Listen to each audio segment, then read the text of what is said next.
Tonight we're in Salford in Greater Manchester for a special programme focusing on the impact of Monday's shocking events at Manchester Arena. Welcome to Question Time.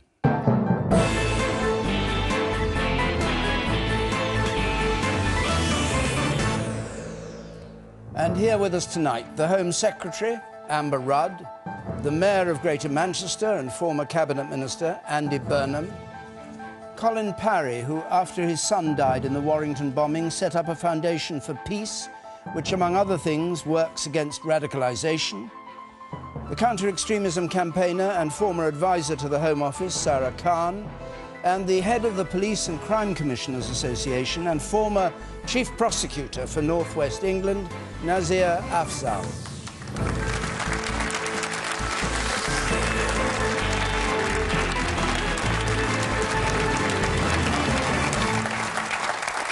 Thank you very much. And I should just say before we start that election campaigning, of course, remains suspended until tomorrow. So we don't have our usual multi-party panel for tonight's Question Time. We will resume with the normal party political Question Time next Thursday. But we take our first question tonight from Darren Halkett, please. Yeah. As a father of 3 young girls living here in Manchester, I find it hard to come to terms with Monday night's atrocities. What decisive action should government take to protect its citizens? What decisive actions should government take? Amber Rudd. I find it hard to come to terms with it as well, as a mother of 2 young children. And I think the important thing for us to do now is to concentrate on allowing the police and the intelligence services to sort out the operation. There may be lessons to learn afterwards. We have some very strong counter-terrorism programmes in place, which we may discuss later today. But I think the important thing now is to allow the operation to complete. It is an ongoing investigation. And what we saw on Monday night was devastating, barbaric. But we also saw was some extraordinary compassion and strength in the City of Manchester. It's something that the emergency services, the NHS, had rehearsed for. We hoped it wouldn't happen. But when it did happen, the operation worked incredibly smoothly. And I'd like to take the opportunity, if I may, to thank the emergency services and the NHS staff in the city.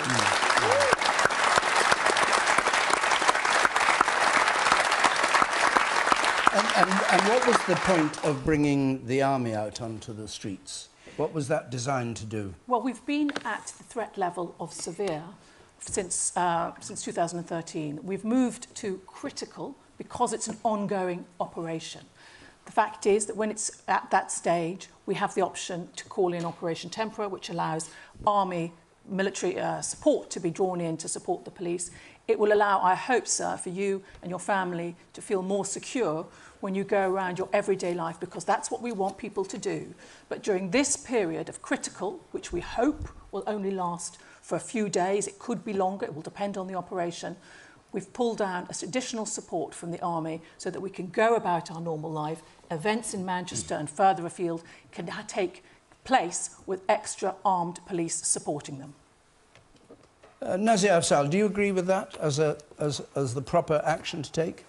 It's necessary at the moment because it's an ongoing investigation, and we've had this before. The second time, I think, or third time in 10 years, where we've had to go to what involves the armed forces behind the wire to enable police officers to go out on the streets. And I think it's a necessary thing, but previous examples tell us it only lasts 5 or 7 days. So once we've got this inquiry to a point where we're safe, then the army can go back to doing what they do.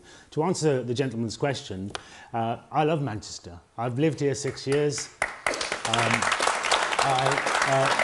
I'm amazed at your resilience, your tolerance. I was at the vigil on Tuesday night with colleagues here, some of them, and I was touched by it all, and I cried. And I cried when people started chanting Manchester, Manchester, Manchester. I cried today when people were having 1-minute silence and people started singing Don't Look Back in Anger. Immediately afterwards. That is what Manchester is special for. And in terms of what you do now, you do what I've done, which is to have a conversation with your children, because they are probably keeping things to themselves, and it's about getting them the ability, or giving them the ability to talk about what they feel. They're doing it in their schools, but we can do it in our homes. But Darren's question was, what decisive actions should government take? Absolutely. What government has to do, as the Home Secretary said, allow the police to carry out their investigation. I know Greater Manchester Police well, being the Chief Prosecutor up here for 6 years. They're extremely effective when it comes to serious and organised crime, and I know how effective they are in this particular operation. At the same time, there is a conversation we will have, I'm sure, during the course of this evening, around what needs to happen around de-radicalisation, what more we can do around controlling the threat that we're facing, how we can ensure that we get more information from the communities. People know now that much of what we know about the particular suspect, the particular bomber, let's put it bluntly, came from the communities themselves. And so how do we engage, how do we ensure that people are able to provide information so the security services and the police can do their jobs? But you're involved in, as you say, closely involved with the police. When the Chief Constable of Manchester said, I think it's clear that this is a network that we're investigating, were you surprised at that, given that the job of the police is to spot these networks before they emerge? I'm not going to speak for policing tonight. I don't speak for the commissioners, but what I can tell you, based on what I know already, is that we've had, sadly, a number of incidents across Europe which have been low level in terms of sophistication. A man with a knife, a truck. They've caused enormous damage and enormous misery. What we've had here, as we all know, is somebody with a little bit more sophistication. And evidently, the evidence is suggesting a wider network involved. And I know for a fact the Greater Manchester Police are tackling that network. That's part of the reason why we've gone to getting the armed forces to support, certainly allow police officers to be out doing this kind of work. So I'm satisfied that the police are doing a phenomenal job this time around, but they're doing it with the assistance of the communities. All right. Darren, let me just come back to you before we go around the rest of the panel. What do you make of what you've heard so far from... I mean, what the police and the security services do is obviously commendable, but I think my issue is that everything you've just described there is reactionary. So I'm equally as interested to know what we're doing to prevent things like this happening in the first place. Andy Burnham. Well, like you, I found it very hard to come to terms with what has happened. I've got young girls like you. I've been coming out of that arena at that time of night. I can picture that scene. We all could. It could have been any of us. I think we all feel that, and our hearts go out to those families. To target children, young people, families in that way is unthinkably evil in my view. I support what the Prime Minister and the Home Secretary have done this week. They have taken decisive action, and we should give them credit for that. Going forward, I think we do need a conversation about police resources. With the terror threat high, with hate crime up, with violent crime up, you can't keep funding the police funding line going down and down. We have to have a conversation about that. And on your point, I think we need to do better at identifying people in our communities at risk of radicalisation. Work with the Muslim communities to put more onus on them to help us identify those people. But just to say one point, this has been our darkest hour. But I would also say we've seen the best of Greater Manchester as well this week. I couldn't be more proud of what I've seen. I'm proud of the public servants who dropped everything and came into work on Monday night. I'm proud of the people who opened their doors to strangers and drove them around the city. I'm proud of the 2 homeless people who came and helped children and older people who needed that help. But most of all, I am proud of the people of Greater Manchester. They have said to the terrorists, we refuse to follow your trap and start dividing and blaming each other. We're not going to be beaten by this. We will stand together and tell you tonight, this is the greatest city in the world, and I couldn't be more proud of it.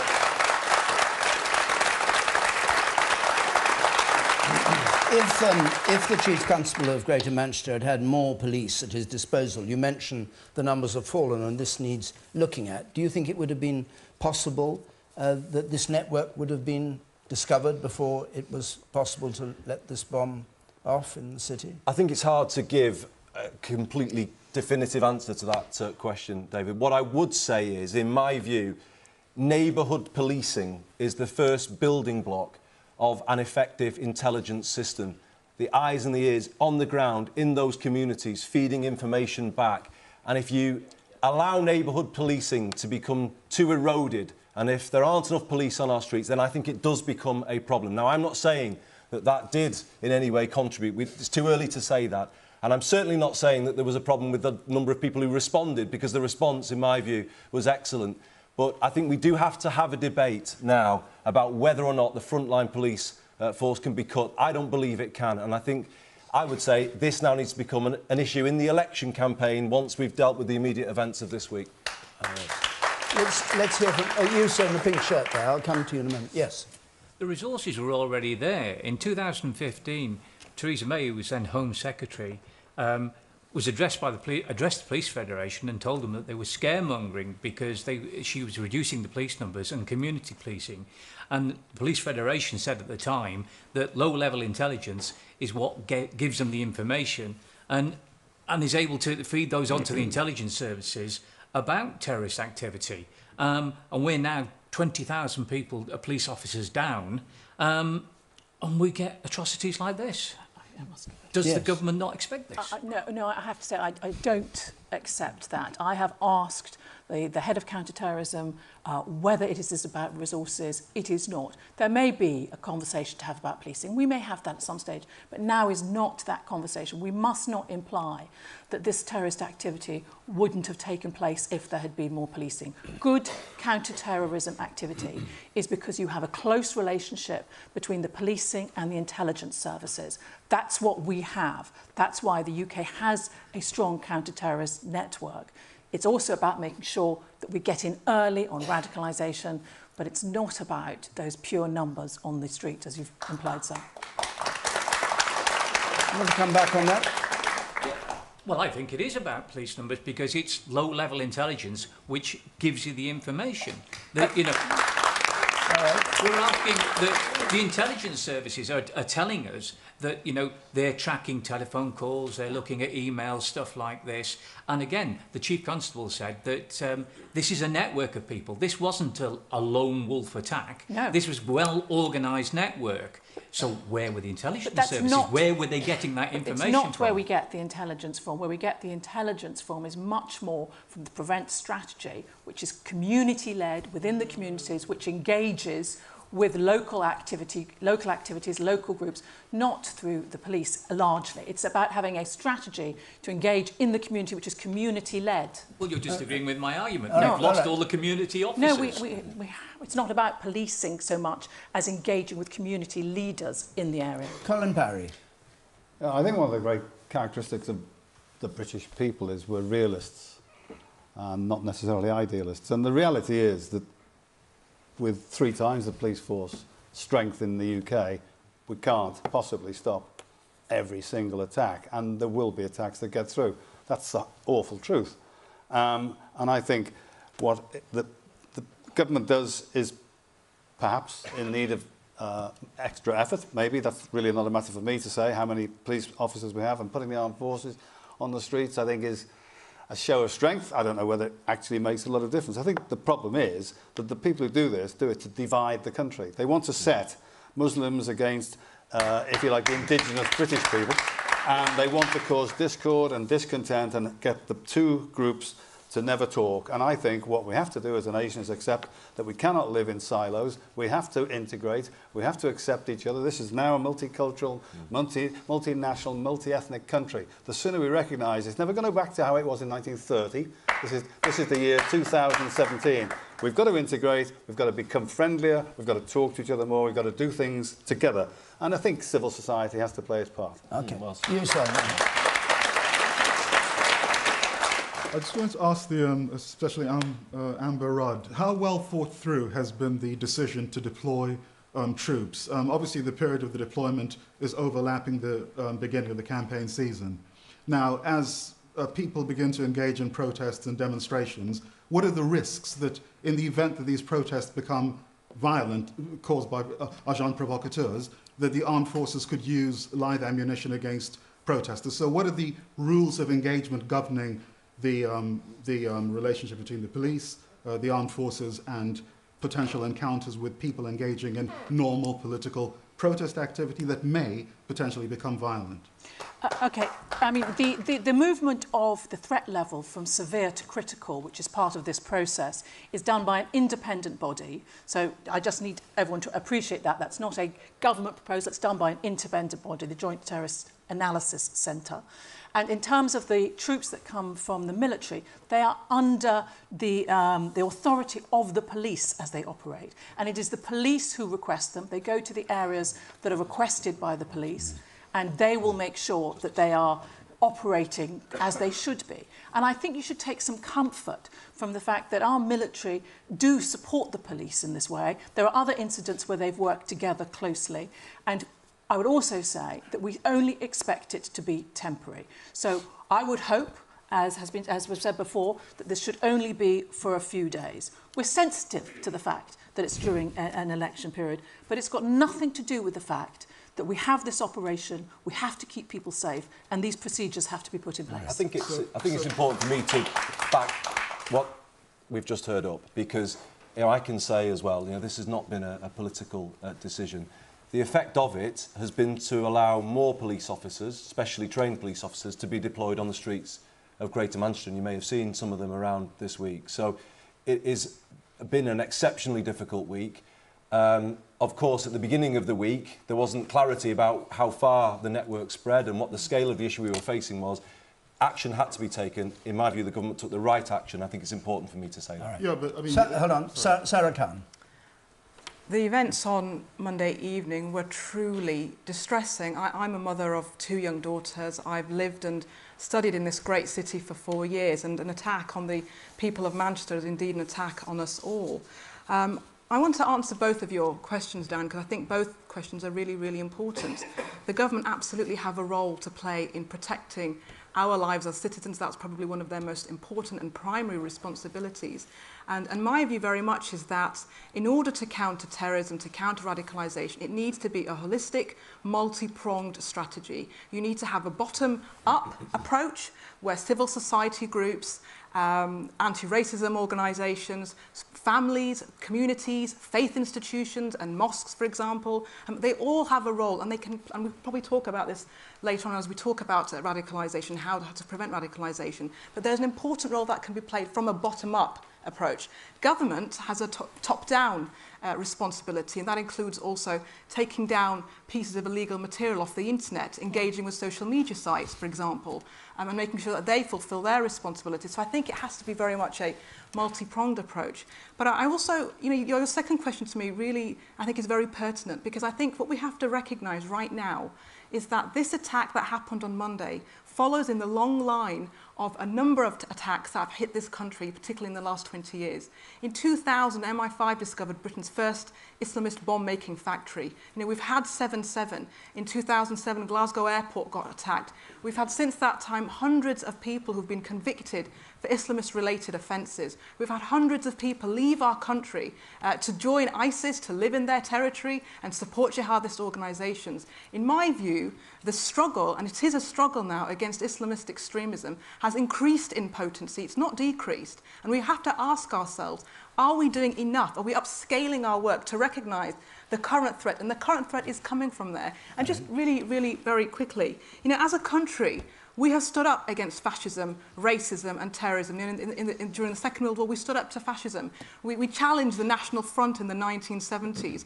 We combated IRA terrorism. But the fact of the matter is, right now, the biggest threat that we are facing comes from Islamist-inspired terrorism, who, as Colin said, rightly wants to divide us, but also kill us, all of us. And the fact of the matter is that if we want to defeat this threat, we all have to together make a difference and play our part. All right, Sarah, thank you.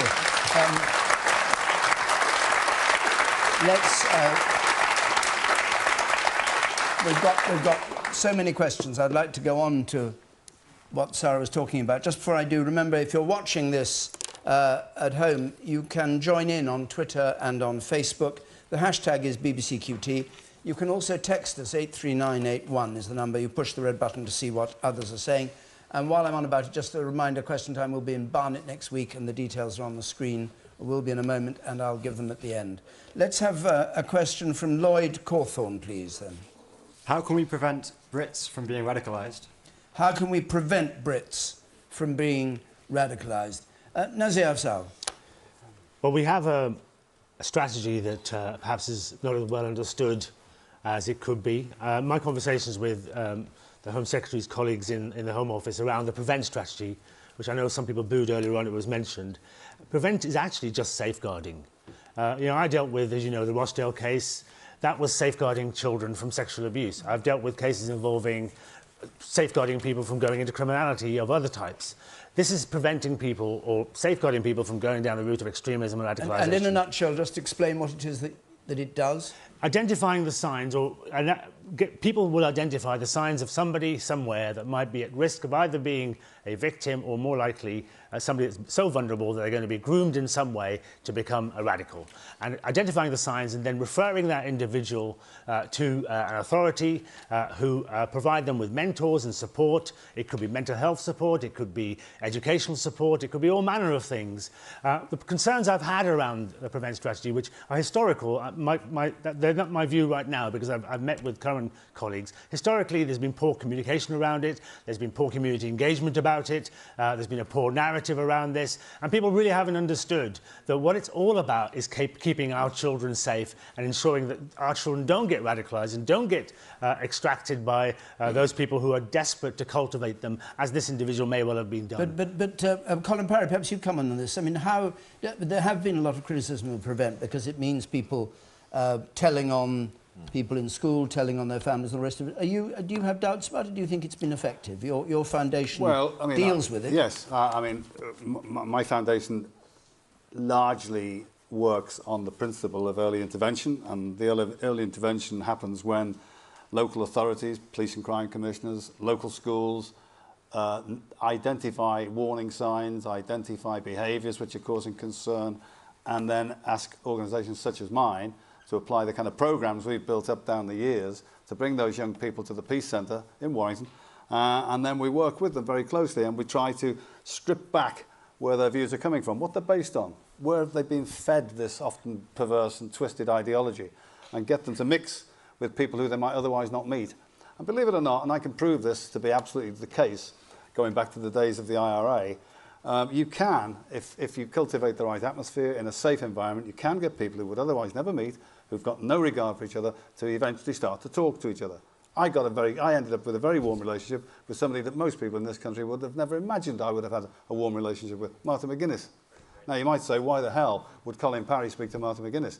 The very fact is that Martha McGuinness, in the end, became a person who wanted to talk to me. Now, if conversation can be encouraged, if meetings can be encouraged, you do reduce gaps. It's as simple as that. You reduce misunderstandings. Okay. I don't say you can cure everything, but I tell you what, it makes one hell of a difference. All right. Andy Burnham, you said back in June last year, I do feel that the brand that is PREVENT is so toxic now that I think it's got to go. Can you explain why you feel it's not the right approach, or unless you've changed your view on it? No, I'm not saying that we don't need a programme that works in communities to identify people at risk of radicalisation. We most certainly do need a programme to do that. The debate is about how do we do that.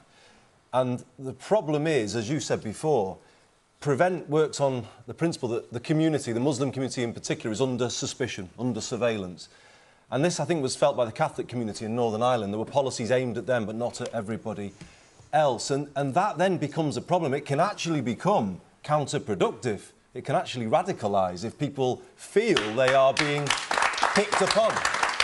So I think there is the need for a fundamental review of PREVENT, probably to be renamed, I would say. It should be cross-party, this review.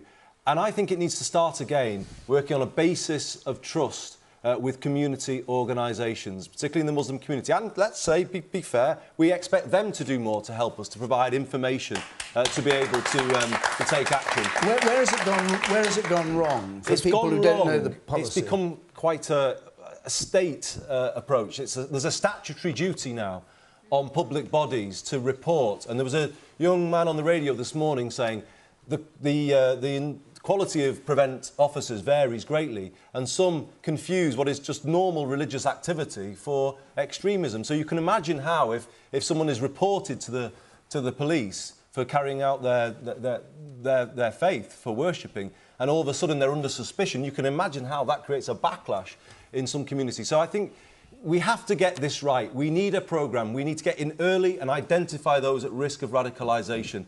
But we have to acknowledge that the current programme isn't working. And it's true, that name Prevent is toxic in parts of the Muslim community. And is it, just for your, is it only the Muslim community that Prevent looks at? Or is it... The point, I think, is it's felt by the Muslim community that the resources are predominantly targeted at them. And I think that's the feeling. You know, we have radicalisation on the right of politics. We've seen somebody kill my friend Joe Cox in the last year, and we need to have a debate about radicalisation in that way too. And I think this is the problem, that it's seen as though it's all about the Muslim community, and that creates the backlash. You say up there, yes, in blue, yes. I agree with Andy. I think that what's happening is we need to look at the Prevent strategy. Clearly, it is toxic in some areas, but we can always review a strategy, and we can look. And ongoing from the terrible events that happened earlier this week in Manchester, we owe it to the people to look at a strategy, and I'm delighted that we're having some cross-party agreement, because that's what we as a country need to move forward. And let's not, but when we start the manifesto season again for the next couple of weeks, please let's remember that by cooperating we'll get further quicker, and I definitely think that that's what I'd like to see moving forward. Okay, and you say over there, and then I come to you. I'd be really concerned about what Andy was saying there. I think anybody who's prepared to do the sort of things that we've seen recently in terms of radical Islamic terrorism, anybody who does that on the basis that we've got a Prevent strategy, which is trying to help people actually, there is something wrong with the basic ideology. I think the problem comes from the mosques. And I've got something that I wanted to read you, which actually came from Didsbury Mosque, because I spent my time actually doing some research. And this is direct from Didsbury Mosque. This is a leaflet that I was given on an open day. And this says, living in a society in which people have accepted Western lifestyle as their way of life brings immorality at every step. Modesty, shame and honour have no place in Western civilization. That is direct from Didsbury Mosque. All right. And that was given in a very expensive package with DVDs, and this is from a charity. And that is what Muslims are listening to. All right. And there are a lot of good Muslims, all right, but they are not being helped by this. All right, let me, from the woman there in blue, yes, you, in the centre, yep.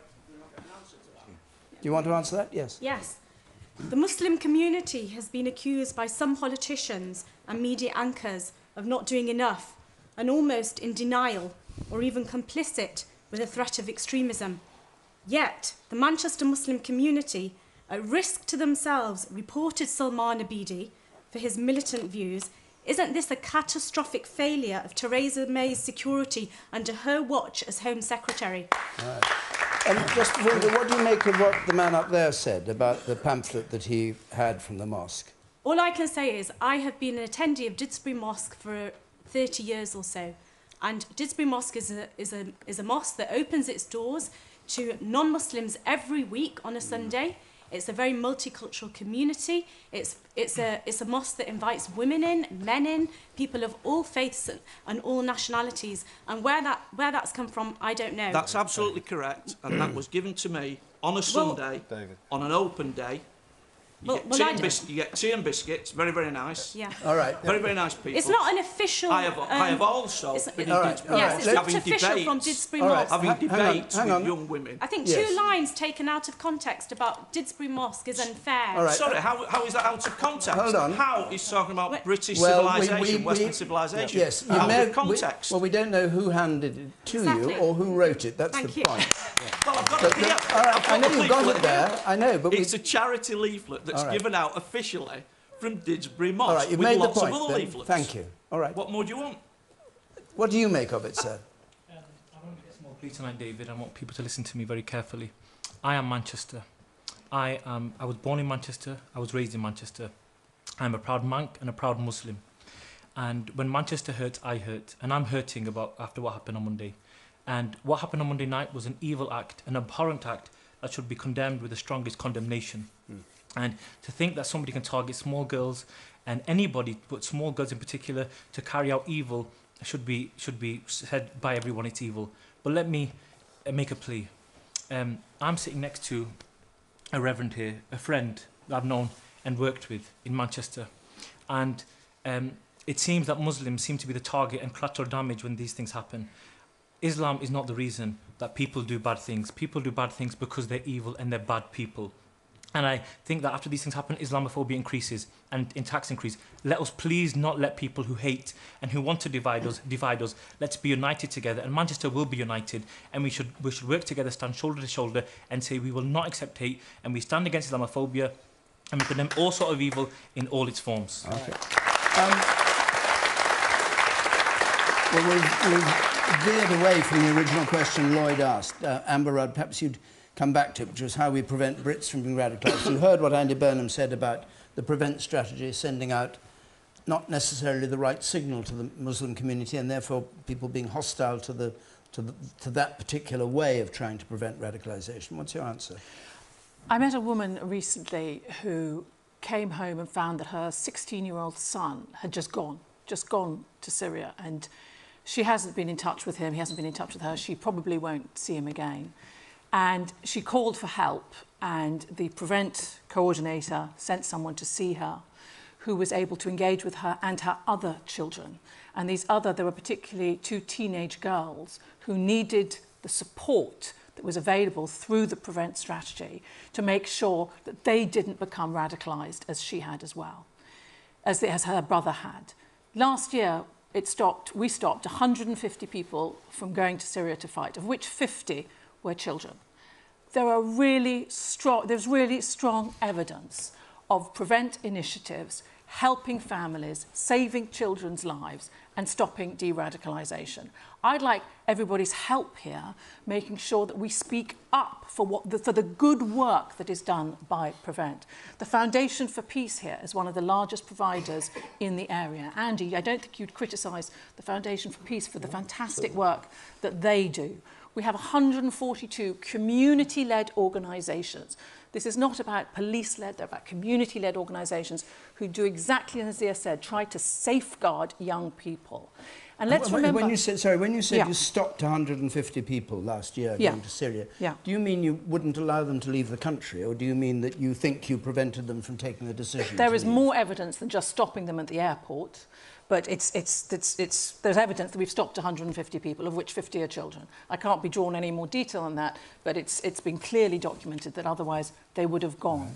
But I just do feel that we need to be stronger about the fact that Prevent is saving lives and is helping people. It is doing good work, and I'd like more support, trying to make sure that we get that message out. It's the final point I was trying to get over, is that it is community-led. It is not about getting policemen involved. It's about making sure that the local organisations, like the Foundation for Peace, are able to engage with young people on that level. It's not about the government being, as Sarah has said, bottom-up. It's about the government providing the support for the communities to work it out.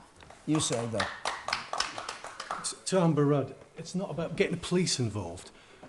Where's my security? Where are all these people's security coming from? We have PCSOs on the street that walk about with every other bit of kit I have seen, including handcuffs, that they do not have the power of arrest to evolve. Where's the security coming from? Where is MI5 in all this? We've no mention of this tonight. We have got £13.3 billion a year going out to foreign aid. No, hold on a second, that money that should be saved in this country and looking after ourselves. And I'm talking about everybody here. Doesn't matter what colour of creed we are, we look after ourselves first. Okay. Let's send it out there. Let's secure this country. Well, I can say that we have given additional funding to the security services. They've got a 30% uplift because we're making sure that we do invest in the security services to keep people safe. You're sending government aid to a country who has got a space programme and a nuclear warhead programme. Yes, you said. Do you agree with him? I have a slightly different point, but it comes back to the radicalisation point. Go on, okay, we've taken off the lid from the perpetrator of this latest crime was a Libyan, so we removed Gaddafi. and we've had other perpetrators in the past coming from various Muslim countries, and we've removed Saddam Hussein. Why this government, either Labour or Conservative before them, has taken us into these places where we don't understand the cultures or the politics of the people, and why we've tried to be the policeman of the world, I fail to understand. Because if we take our resources away from these activities, we could have the resources that Colin Parry and Sayera Khan requires, because we could fund all the integration and the openness that we need. But instead, we're still in Afghanistan spending billions, and it's just crazy. Sayera Khan. I agree with Nazir when he says that there clearly appears to be a real misunderstanding about the aims and objectives of Prevent. Let's be very clear about what space Prevent operates in. You know, it's not desirable or possible for the state to start arresting people because they become radicalised. You know, you could become radicalised, but you've not committed a criminal offence. So what do you do with those individuals? That's the space Prevent operates in. And unfortunately, you know, we hear things that, oh, Prevent is about spying, Prevent is it's about surveillance. None of those things are relevant to Prevent at all. All of those are part of Pursue, which is part of Contest, which is another strand of the government's counter-terrorism strategy. People often conflate Pursue with Prevent, and there's this basic misunderstanding. And I think what I'd like to see is perhaps the government doing more to educate people about what actually is Prevent and what Prevent isn't. And also, I think it's really important to recognise that it's not Prevent that is toxic. It's the discourse around Prevent that has become toxic. It's not the Prevent strategy which is the problem. It's the politicisation around Prevent which is increasingly becoming a problem. And let me explain what I mean around that. You know, I have seen politicians, for example, make unfounded claims about Prevent, saying that, you know, if a Muslim child decides to no longer eat at McDonald's, that will lead to a Prevent referral. Nonsense. I've heard so many of these false untruths about Prevent. How is that going to encourage trust between Muslims who want to do this work and with the government? It doesn't. But also, and I have to really point this out, the fact of the matter is that in this country, we do have an Islamist-led organisations and a lobby who are actively seeking to just make sure Prevent fails, and that is no surprise to anybody. Since 2011, you know, back in 2011, organisations like Al-Muhajirun, which is now proscribed, which was run by the infamous Anjum Chowdhury, they were at the forefront of saying that we see in Prevent a direct challenge to our attempting to radicalise young Muslims. And so they saw in Prevent an ideological offensive. And what you're seeing now are Islamist groups who are operating in our country, taking up that baton and spreading lies around Muslim communities. Can I just ask you to address the point that he made, that the work that Prevent is doing is undermined by British foreign policy in Libya and the Middle East? Is that something that you come across in doing your work? That people say to you, well, what the British government is doing in our name is something we abhor? There is no black and white answer to this issue of foreign policy, which we talk about all the time. Look, when we look at people like Mohammed Sadiq Khan, who was the ringleader of the 7/7 attacks, he made very clear that one of his prime motivations was our country's involvement in the Iraq War in 2003. But let me tell you about some of the people I work with. I come across 13-year-old girls who tell me that they want to go live in ISIS's caliphate because they think it's some sort of Islamic Disneyland. And these girls weren't even born before the Iraq War in 2003. Foreign policy has no relevance to those individuals. And also, has no, because they have been online, they have been reading Islamist propaganda and ISIS propaganda, which we're not countering effectively enough. What parents do about it? Well, this is why I'm saying to you that we have to have a multi-pronged approach where we, for example, my organisation has delivered theological counter-narratives to extremist ideology to Muslim parents to equip them to help build resilience in children. But I just want to make another point about the issue of foreign policy. Very quickly. I want to go to the woman here. We also have to look at what ISIS themselves have said. Last year, I mean, they have an English online magazine called Dabik. One of their editions last year, they made it very clear that foreign policy was not the prime reason why they seek to attack and kill us. Read their propaganda for themselves. You know, they clearly said, we hate you first and foremost because you are disbelievers, because of our secular liberal values. And that's what ISIS themselves are saying. And I just not for the moment, sir. I'll come back to you, yes. I just want to come back on you on that. Andy Burnham. They don't, the individuals that commit these acts, and this was true in Paris as well, they do not live a devout Muslim lifestyle. They're not true Muslims in any way, shape or form. And the problem, I think, is what I hear is the idea that the person who committed this awful atrocity this week, or who attacked Westminster, suggesting that they in some way represent the Muslim community. They in no more way represent the Muslim community than the person who killed Joe Cox represents the white British community. All right. The woman here in the front. Yes. With respect, Sarah Khan, I find it very disappointing that a non-Muslim seems to understand more about the Muslim community than you do. With respect, because, Andy, the issues, I've just completed a postgraduate thesis on Prevent. The principles of Prevent is what we all want. I work in a teacher in schools, safeguarding. Of course we don't want children to be radicalised, but what did the NUT say? Suspicion in the classroom, confusion in the staff room, that's what it's causing.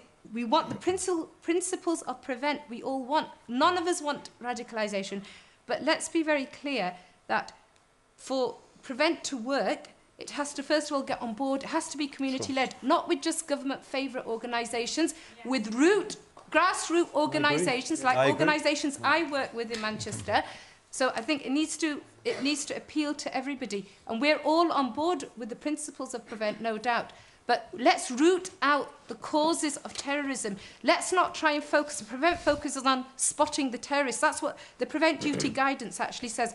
How do you spot a terrorist, basically? And the chief reviewer, David Anderson, his own report mentions certain facts whereby changes do need to be made. Dame Casey's report, you know, the Home Secretary, the few examples that you quoted, I do agree. There could be some benefit, and I read about those examples where families were comforted, but those are far and few between. The channel referrals that have caused damage, the incorrect channel referrals, unfortunately, because maybe it's new lack of experience, they've caused far more damage within Muslim families. Thank you very much. Nazir. I mean, can I say,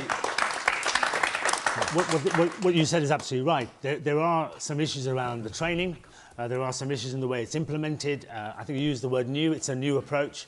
And some people are a bit overzealous in how they apply it. Some people don't really understand what they're doing. And that's something that has to be dealt with and is being dealt with, I can assure you. In terms of the religious theology behind this. I'm a British Muslim. You don't love your first... It's like having two children. You don't love your first child any less when you have a second. I'm absolutely delighted and proud to be born in this country and to live in this country. And I was chief prosecutor. I didn't go out blowing people up or wanting to harm somebody. So there's something else going on here. And, there are examples which the Home Secretary referred to. One guy who was on his way to Syria to join ISIS, the last thing he bought was a book called Islam for Dummies. He knew he needed something. That's the point. He knew. Well, I get that, but he needed something to get through the recruitment process. So religion wasn't what drove him. There were all sorts of other things that drove him. There was grievances, there was redemption, there's ego. How many of these people working for ISIS suddenly become commanders of a platoon of two? They go there for all sorts of reasons, and that's why we have to have an approach that isn't one size fits all, but that does work with the communities. Absolutely. We've got a number of hands up, and I will come to you, but I want to take a question from Shelley Blackstone, please, at the stage. Shelley Blackstone. Yeah. Isn't it about time that anyone who is a suspected terrorist should be thrown out of the UK immediately? Amber Rudd. I think that's quite a difficult definition to have, anyone who is a suspected terrorist. As Sarah said, you've got a situation where people are becoming radicalised, they may be having radical thoughts, but it doesn't mean they've committed a crime. We have the rule of law here. We have to make sure that we have the rule of law and that we do it correctly. But don't think that we're not making sure that we're keeping everybody protected. We have our strategy on Prevent, which we hear tonight is fairly controversial, but it's still, I think, rescuing people, stopping people becoming radicalised. We have an intelligence service that works closely with the police, that is delivering results. 18 serious plots have been foiled by them since 2013. They do fantastic work to keep us safe.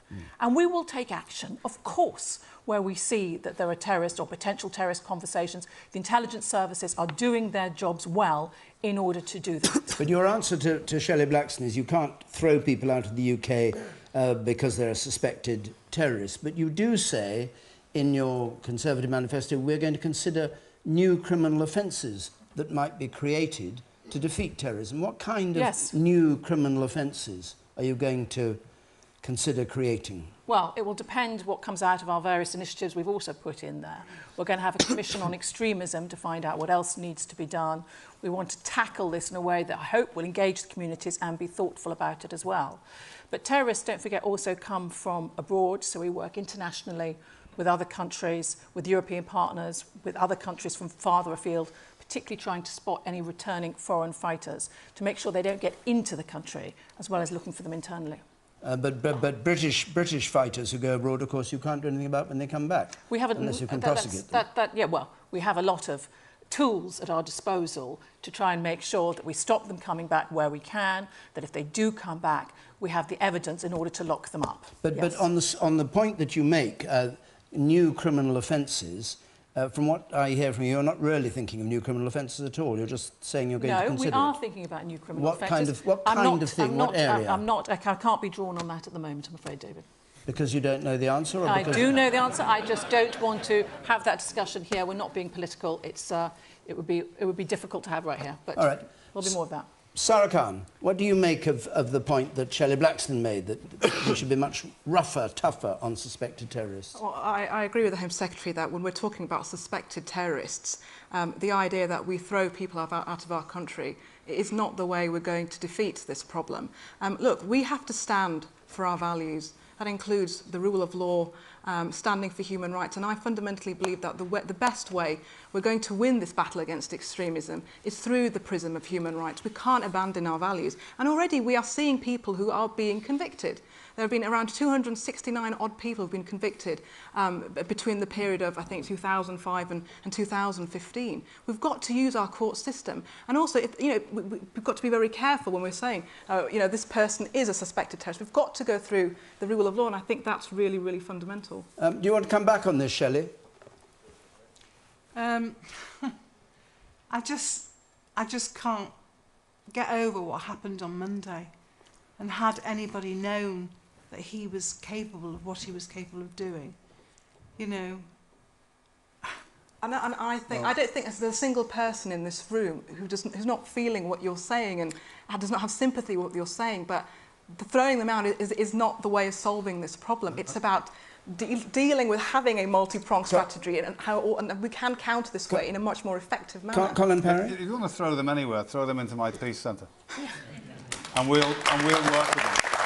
And we'll take as long as it takes. We'll take as long as it takes to try and change the way they behave and the way they think. Now, you may think that's fanciful. It isn't.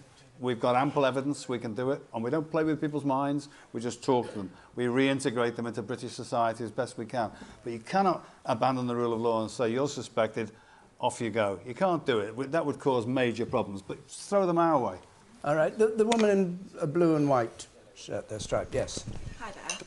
First of all, I would like to say that my thoughts and prayers are with the victims and their families. I myself am a Muslim. I am a British Muslim and I'm very proud of my heritage.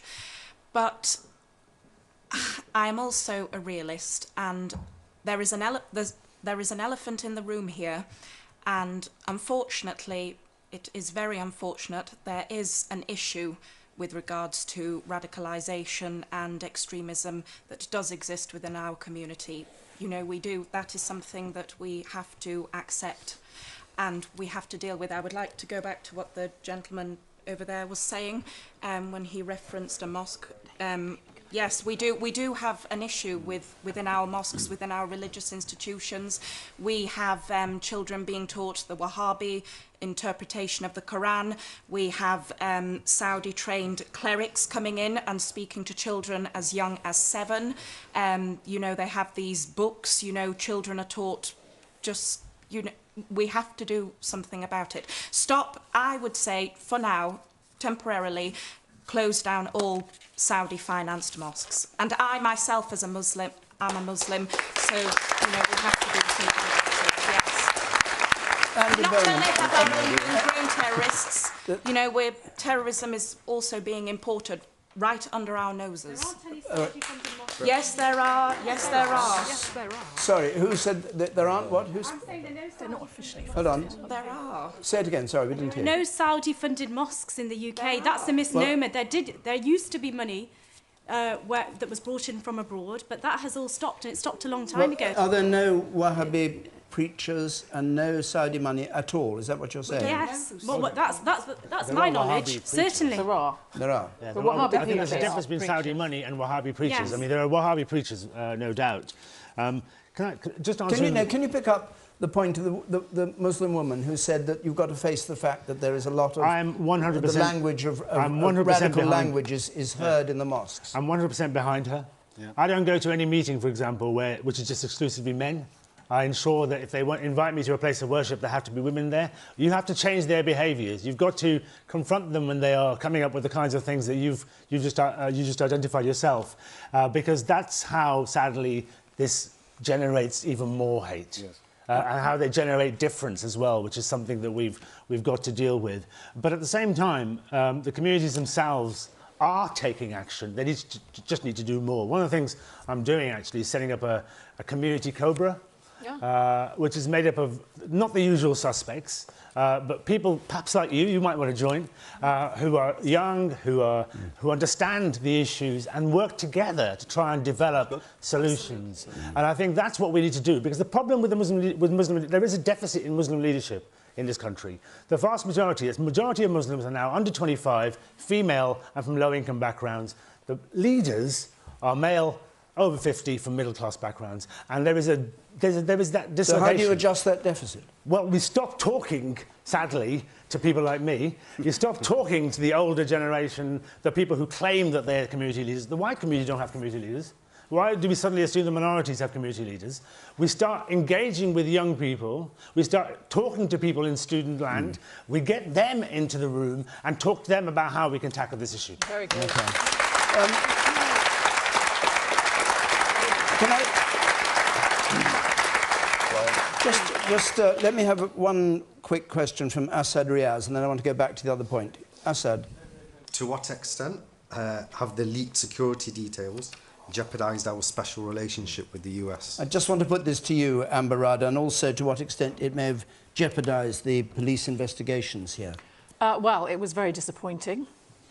I took it up with Secretary Kelly and the Attorney General and made it very clear that they needed to sort this situation out. The Prime Minister has spoken to President Trump today, and he has said he will address it as well.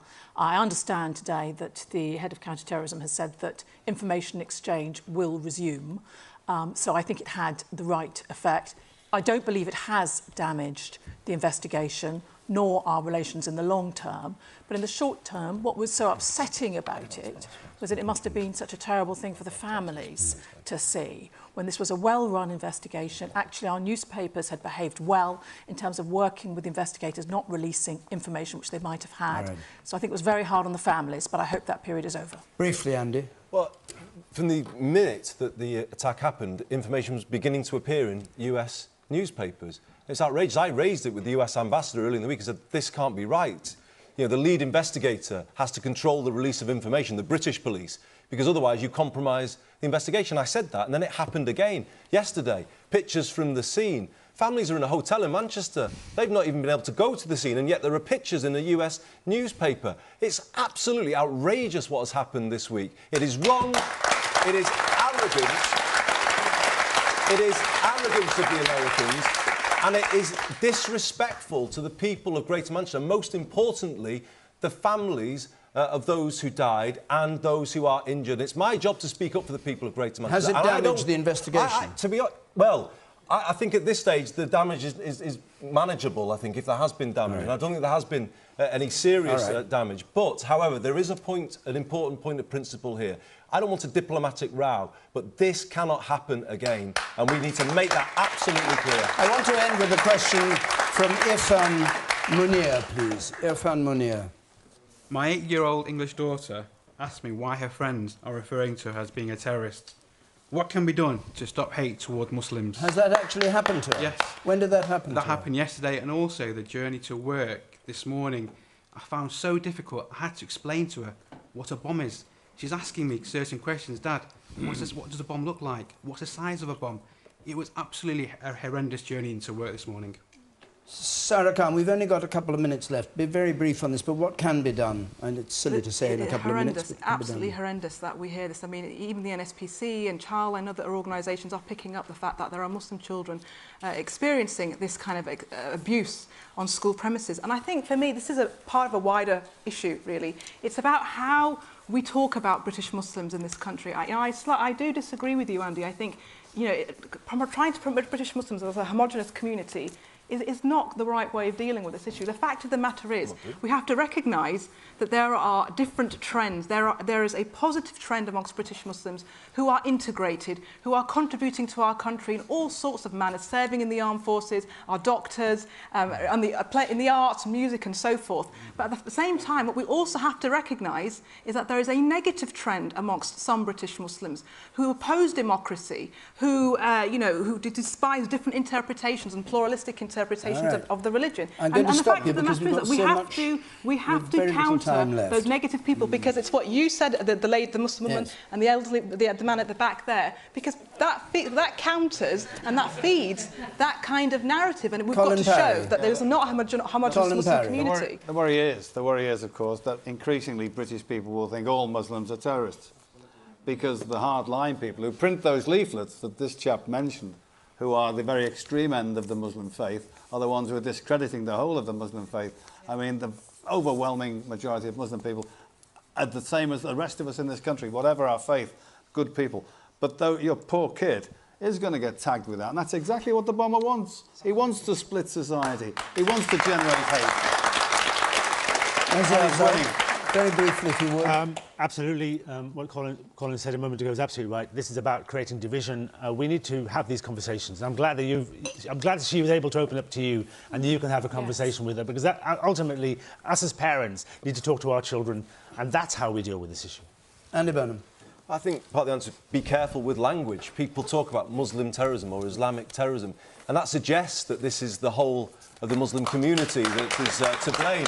That is very dangerous if you suggest that that is the case. I think the BBC actually are wrong to say so-called Islamic State. They should call them Daesh, because don't give them the kind of impression that they represent the whole Muslim community. These people that are involved in this terrible act were extremists, terrorists. They should be described as such, and they should not be described in a way that casts this kind of terrible kind of sense of gloom and despair over the Muslim community. Colin Parry is absolutely right to say what he just said. These individuals do not represent the Muslim community in Greater Manchester, and that needs to be pointed out every opportunity we get.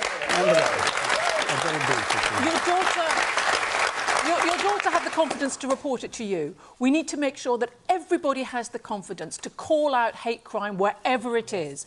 And that the first thing I did as Home Secretary was to publish a hate crime action plan. Now more than ever, we need to make sure that people have the confidence to report hate crime, and we will particularly engage with the schools to ensure that they have the ability and the information they need over this difficult period to engage with young people as well. All right. Thank you very much.